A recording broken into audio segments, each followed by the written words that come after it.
Welcome back to another diecast showcase. Today I'm going to be taking a look at a brand new line from Majorette. This is the Collector's Series. This is hitting stores where I am. I found this set at Target. There are all the models. I have all the models. I'm going to be taking a look at them. I'm going to be opening them up. But the main thing I want to discuss is kind of this line's appeal, I guess, because Majorette I feel like has not had the staying power in the States as it is in other countries. You know, Jada, who actually imported these ones, they've been importing Majorettes for a while now. Their 1/64 scale pink slips line was actually Majorette castings, and they've imported others. But I feel like Majorettes just haven't quite had the appeal in the US market as opposed to other brands. And I'm thinking this might be the series that kind of pushes them into the US market and gets people to pay attention. So before I dive into this set, I'm going to kind of take a look at its competitors, which I have right here. These are the other premium series that this line is going up against in the store. Keep in mind, these prices are from my local Target the same day I bought these, so it's very possible these prices change not too long from now. And I'm going to just start off with this. So this is an M2. I think they call these Authentics. At Target, these are $629 USD. Then you have the round 2 products. You have Auto World and Johnny Lightnings. These are about $6.49. And then you have Hot Wheels Premiums. At Target right now, they are $689 USD. And then Greenlights are $699 USD, and these are also $699 USD. So these are priced the same as a Greenlight and above all this other stuff. And I really just want to see if these stack up against its competition, because when you're looking at stuff on the pegs, these are the other stuff that you're probably going to see as well. You're going to see these, and you're also going to see these now. These are just now hitting Targets. I found them at my local Target, so I bought a full set because I'm actually quite interested in this line. And we're going to just kick it off with this. This is the 1955 Chevrolet Bel Air. It's the first one we're going to look at out of the 6. I actually don't know how these open. It's kind of a clamshell kind of blister. Okay, so you kind of just rip them apart. Okay, there you go. You have a bit of a thing there. Now, these are screwed in on these kind of acrylic cases. These acrylic cases. So it's kind of like an M2 with the acrylic cases. I'm going to try and get them off. I'm probably not going to hold on to these acrylic cases, but we are going to have to get a screwdriver. And yeah, we're going to start off with the Bel Air. So here we go. So, okay. Now my question is this a metal base? Hold on, let me be the test of this. Okay, that is a metal base. So these have metal base, and they have suspension. So these actually have suspension. Do they roll? They roll, but not that well. These don't actually roll all that well. The tires move, but they don't quite roll super well. But you do get the suspension. So this Bel Air is in a light blue. It's a two-tone with the white on the top. You have a Bel Air there on the side. You have the wheels here, as you can see, with the chrome rims. Here's the front. A bit of a paint. Oh, that's a bit of an issue. We got a paint chip. Little paint chip on this one right there. You can see above the headlight. That's a bit of a bummer. You do get inserted details for the headlights, and it looks like the grille is an inserted piece as well with some trim around it. You have the chrome bumper, which is a separate piece. You have a black interior in there. Is there a detailed interior? No, there's not. It's just solid black in there. You have the mirrors, which are a separate piece. I would be careful with the mirrors because those could break off fairly easily. You have some silver window trim. Here's the back. You have the taillights. The taillights on this one are painted. They are not an inserted detail. You have the badge there, and you have the bumper there in chrome. It's a separate piece. These are screwed together. And it says, what scale is this? It says, not sure. Made in Thailand, Majorette. It says these are 1/64 scale. I don't know if they're true 1/64 scale. But that's the Bel Air. This one is solid. I don't know if this one's my least favorite. I'm a bit bummed about that paint chip right there, because this, even back here, it's very noticeable. Overall, it's not bad.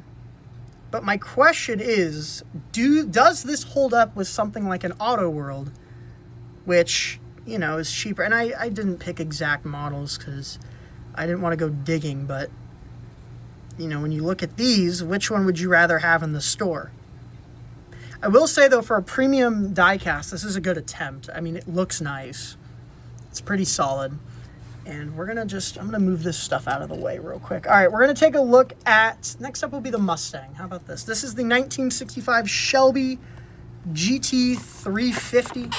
So to open these, I think you just kind of rip that. Yeah, and then they kind of just splits open and then comes off. So it's not super hard to open. That was one of my concerns when looking at this packaging. I was like, how the heck do you open this? All right. Take this off. Clean up my area. We have 6 more to open, or actually 4 more. So we're gonna have to conserve space here. I'm gonna unscrew this. So maybe the acrylic case is you know what, I'm gonna test something. I wanna see if these stack. Do these cases stack? No, they do not. Well, actually, do they? They kind of do. I mean, oh, I think it looks like they do. Yeah, I think they actually do stack up. That's actually pretty good, especially if you like to store these. I mean, that's cool. I'm a fan of that. All right. Okay. All right. Hot Wheels RLC acrylic cases don't stack. These ones look like, off the tripod, trying to put stuff away. It looks like these stack. So, I mean, if you want to display these in their acrylic cases, you can. All right, so here is the Shelby. Once again, these do have suspension. My one thing, though, is they don't roll very well. They roll, like, if you push them, but, like, you know, as soon as you let go, they just instantly stop. It's not like an Auto World where you can kind of do that, or a Hot Wheel. You know, you move the wheel and it keeps going. This one, you kind of push it and it instantly stops. So these are definitely meant to be collector pieces, not toys. Once again, with the chrome rims, nice to see chrome rims. A lot of recent Hot Wheels releases have not had chrome rims, and that kind of bugs me a bit. You have the striping there on the side, the GT 350 there. Actually, this says it's a Ford Mustang GT50. The acrylic case just calls it a Shelby. There's the front. You do get the inserted details for the headlights. You have the front bumper. Have the horse right there in the grille. You have the blue striping, which goes all the way down the model. It looks nice and crisp. You got the window trim there. And another thing I will say, the graphics are fairly crisp. A couple of little flaws there. These are probably like water slide tampos. But I want to make a point, because Hot Wheels graphics, as you know, they use this kind of printing system, and you can see how grainy those graphics can get. So this is kind of a plus if you like more crisp graphics. You do have the side mirrors there, which are a separate piece, and they are chromed. Back, you do have inserted details for the taillights, which look okay. I think they bulge out maybe a little bit too much. Maybe. You do have some silver detailing on there. Have some more labeling there. The back stripe looks like it's a little misaligned. You can see how it kind of bends to the left there. And yeah, that's the Shelby. This one's not bad. I mean, silhouette-wise, it looks pretty good. Let's see how it scales between the Chevy. It's definitely smaller. It's definitely smaller. I don't know if these are proper 1/64 scale. We'll see. But these are metal on metal, so they have a lot of heft to them. Actually, are they? Is this metal, or actually is this one, are they plastic base? I don't know if they're metal or plastic. Hold on. I think they're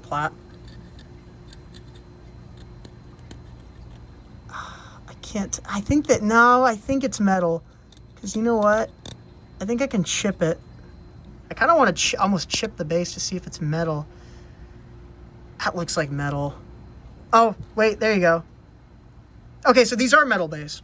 This one at least is a metal base. I wasn't sure because they're kind of a matte black.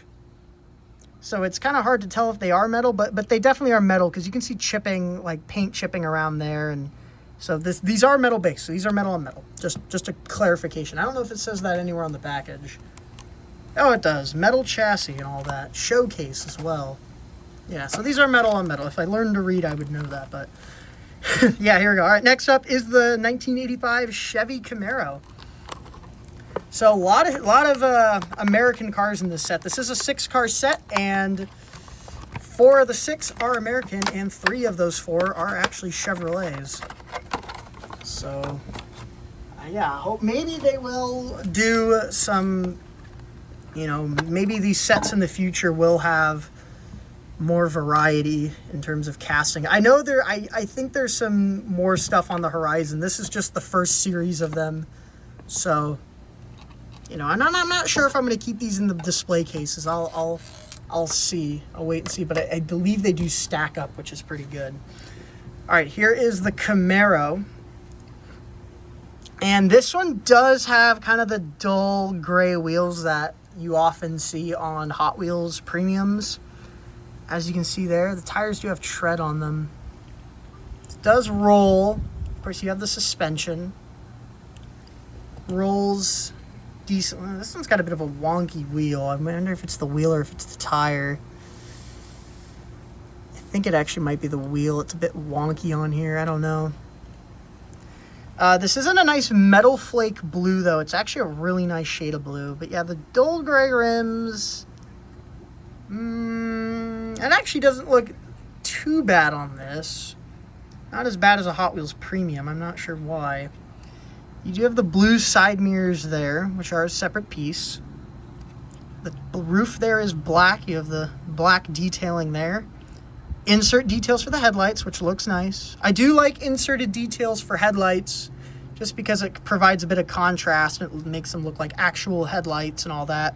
The rear is also an inserted detail, so you have the inserted taillights. They're pretty well inserted too. They don't look terrible. This one's not bad. This is a decent model. This looks pretty good. I like the color a lot. Really nice 80s Camaro, and yeah, nice and clean. I actually do like this one, even though it does have the kind of dull gray rims. They actually don't look terrible on this. Possibly because they're not as big as a Hot Wheels rim. Like this, look at the size difference. Like that is massive. I don't know. All right. Next one is still American. We're still looking at American cars. This is the 2005 Chevrolet Corvette C6R. Once again, oh, and also another note, none of these have moving parts. And I feel like that is kind of a good thing in a sense, because I think sometimes with moving parts, they can ruin the silhouette of a model. Like, I know Hot Wheels RLC models, some of them have an issue where they have moving parts that don't shut all the way, or you get really big panel gaps, and it just looks kind of strange and can sometimes throw off the look of a car. The Miura, for example. The Miura is a really nice casting from the RLC, but the just the hood and the rear, they don't quite close all the way. So now we have an actual race car here. You have these sort of wheels. These are, it looks like, all uniquely tooled wheels. They aren't just a generic wheel. So you have this kind of black multi-spoked wheel. It's a yellow number 69 there. It's pretty nice. Majorette logo. Well, actually, I noticed a bit of an issue. This one has a lot of black kind of spattering there. I wonder if that's because this is maybe painted. It could be a two-tone paint. I'm not sure. The black here is, the top here is black. The wing here is black. Is the wing metal or is it plastic? I think it's plastic. I think the wing here is plastic. Some molded detailing there in the interior. You have Corvette printed on the windshield. Inserted details for the headlights. Looks solid. You have the Corvette badge there. You have, like I said, all these have separate pieces for the mirrors. So they're not actually casted into the body, so they actually look pretty good. Have the MJ there for Majorette on the front. Have this kind of striping here along the back. back, okay, so this just has tampos on the back here. This does not have an insert. This does not have inserted taillights. So similar to the Bel Air, does not have an inserted piece. Most of these have inserted headlights and taillights, but the Bel Air and this one both just have painted detailing. This one's solid though. You can see here on the other side. This one doesn't have all that black spatter all over it. Looks like this might be some, from the graphics, some spatter. And you can see there that line is not as crisp. This one's not bad. This one's solid. It's a kind of a, I don't know how to describe the deco. It definitely feels of the time. And it's a nice looking model. It's a nice looking model. Also suspension, how well does it roll? Once again, these roll, but you actually kind of have to push them. They don't stay rolling.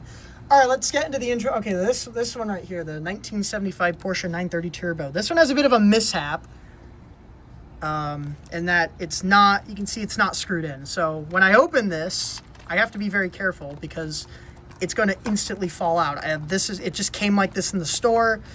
So that could be another issue. And that's honestly, sometimes that happens with acrylic case models, is that they aren't screwed in from the factory and they can get loose and rattle around, and that can cause damage, especially with that screw sticking up right there. That could, hit the model. It could chip it.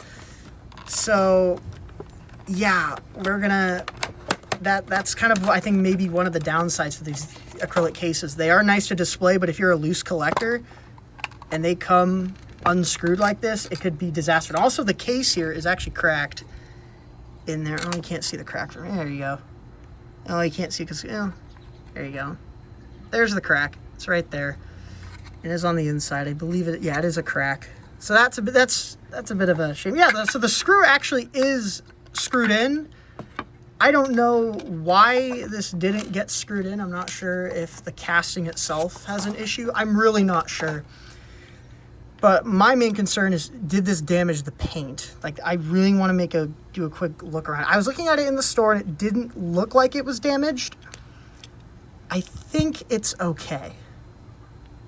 Okay, I think it's survived somehow, because if that screw, because if this bonks into the screw, it could do damage to the paint and chip it. This Porsche, I gotta say, this one's actually pretty good. You have the wider rear tires, and they actually look pretty nice and flush in there, and they are a bit of a deeper, dish. They have a chrome lip. They're black with a chrome lip. You have, these are also screwed together construction. They're not riveted. These do obviously have suspension. They all do. This one actually rolls the best out of all of them. I don't know. You have some black trim on the side, black window trim. You got the door handle detailed. There's the back. It is an inserted piece. You do have the Porsche printed on there. It is a bit off center. You can see it's got a bit of a tilt to it. You have the turbo there on the back. You do have the printing there for the taillights. The wing, I think this is just casted on. There is the back. Okay, that is just the windshield wiper there, molded into the window. I thought that was a crack for a second. It is just the windshield wiper. It's a bit loose in there though. Only one side mirror, and I believe that's just the way the car is, because you can see on this side it's flush. Because these are inserted pieces, they actually have to make a hole there in the casting. I was looking at images online. These do just have the one side mirror on that side. The headlights are inserted details. And then you have the Porsche badge, and you have more front detailing. Looks nice in silver. The silver color's nice, and I dig this. I actually really like this one. Although it was rattling around the package, it did survive, and I actually quite like this one. This one might be one of the first ones to go in the store. I feel like these American cars might hang around a bit, especially just because a lot of brands make them. But this one, the 1995 Honda NSX-R GT, this might be the best one in the set, just because of how interesting of a choice this was of a car. And I actually did a little bit of researching about this car before I recorded this. This is a special version of the NSX Type R. It's a special version, and it was made as a homologation car to comply with the Super GT restrictions, where you must have like a factory version of your car. So Yeah, this is basically just a car that was made to meet the regulations for Super GT. And so this is a track-centered NSX, and only 5 of these exist in the world. It's very rare. It was only sold in Japan. As you can see, it is right-hand drive, and this thing is sweet. You have these white 7-spoke wheels there, which look really sweet. You have all these kind of, that's actually a separate piece. It is. You have a little vent there. You have the mirrors, which are once again a separate piece. Interior, which is right-hand drive. This wild scoop up here in the back. Look at this thing just poking up. That's kind of the big, like, feature of the GT version of the NSX, is that kind of big wing coming up, and it looks, or this kind of fin coming up, and it looks really cool. The bumper, the splitter here is much more pronounced. Headlights are inserted. You can see there, look pretty good. There's your Honda badge. This is in a nice red color. It's a really nice red. There's the back. You have the exhaust is actually painted in silver there. NSX-R on the license plate. Inserted detail for the taillight, which is pretty nice. Even though it is a red car, you do get the inserted taillight, and it looks nice. You have the wing here, the spoiler, which is, I believe, a separate plastic piece. And this is my favorite in the set, just because it is such a unique pick. And NSXs, I think, are fairly popular, so I have a feeling this will likely be the first one to go on the pegs. And this is a very nice one. Actually, I wanted to see if these are actually 1/64 scale, so I actually brought out the TLV NSX. Yeah, they're pretty close to size. They're actually very close to scale. And even quality-wise, I mean, this looks very good. I mean, the TLV is going to be more sharp, but this one still looks good. And this scale-wise, this is matching up. So it looks like these appear to be true to 1/64, because Tomica Limited Vintage is all true to scale, and I really dig this NSX. And that is the newest collector line from Majorette. I think this line has a lot of potential, and I think this NSX is really the star of the show. This thing, it's such a unique pick. I don't know if I've seen the NSX-R GT done as a diecast, but this is really nice. It's a really good pick, and it's very well done. And I think when you're comparing it to other brands like Greenlight, you know, I think they stack up. I really do. I think especially with the inserted details for the headlights and the taillights and all that, I think this line might have a fighting chance in the States. I don't know. Some of these muscle cars, I feel like some of these American cars, they might peg warm a bit. But I think the Porsche and the NSX might, you know, they might do fairly well. They might be pretty popular with collectors. And I think this line, I think it has a fighting chance. It's a bit on the higher end when it comes to retail premiums in Targets, but I don't know if these are going to hit Walmarts or whatever. I found these at Target. I don't know if they're going to be hitting anywhere else, but I think this line has potential. I really think this could be what breaks Majorette into the U.S. market. And what do you guys think? Have you found these? Have you picked them up? Will you be picking them up? What do you think of them? I think if you're going to pick them up, at least get these two, especially the NSX. The NSX is really awesome. And yeah, that's about it. See ya.